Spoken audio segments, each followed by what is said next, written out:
শাওয়াল মাস যাচ্ছে, রমাদান আমরা শেষ করলাম। শাওয়াল মাসে আল্লাহ রাসূল সাল্লাল্লাহু আলাইহি ওয়াসাল্লাম 6টি রোজা রাখতেন। এখনো শাওয়াল মাসের আরো অনেকগুলো দিন আমাদের হাতে বাকি। আবু আইয়ুব আল আনসারী রাদিয়াল্লাহু তাআলা আনহু বর্ণনা করেন যে আমি আল্লাহ রাসূল সাল্লাল্লাহু আলাইহি ওয়াসাল্লামকে বলতে শুনেছি, আল্লাহ রাসূল বলেছেন, মান সামা রমাদানা সুম্মা আতবাআহু সিত্তাম মিন শাওয়ালিন কানা কাসিয়ামিদ দাহর। যে ব্যক্তি রমজানের সিয়াম পালন করলো, তারপরে শাওয়ালের 6টি রোজা রাখলো, সেজন্য সারা বছর রোজা রাখলো। তো এত বড় ফজিলতের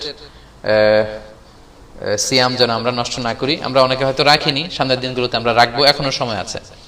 এই শাওয়ালের রোজা আপনি একসাথে 6টা রাখতে পারেন, কিংবা ভেঙে ভেঙে আপনার সুবিধা মতো রাখতে পারেন। অনেক বোনদের রমাদানের কিছু রোজা ভাঙ্গা থাকে, ফলে ওনারা কি করবেন, আগে রমাদানের রোজা রাখবেন নাকি শাওয়ালের? এক্ষেত্রে বিশুদ্ধ মত হচ্ছে আগে রমাদানের রোজা রাখবেন, কারণ হাদিসের এক্সপ্রেশন হচ্ছে এমন যে রমাদানের রোজা রাখলো তারপরে শাওয়ালের 6 রোজা, সে যেন সারা বছর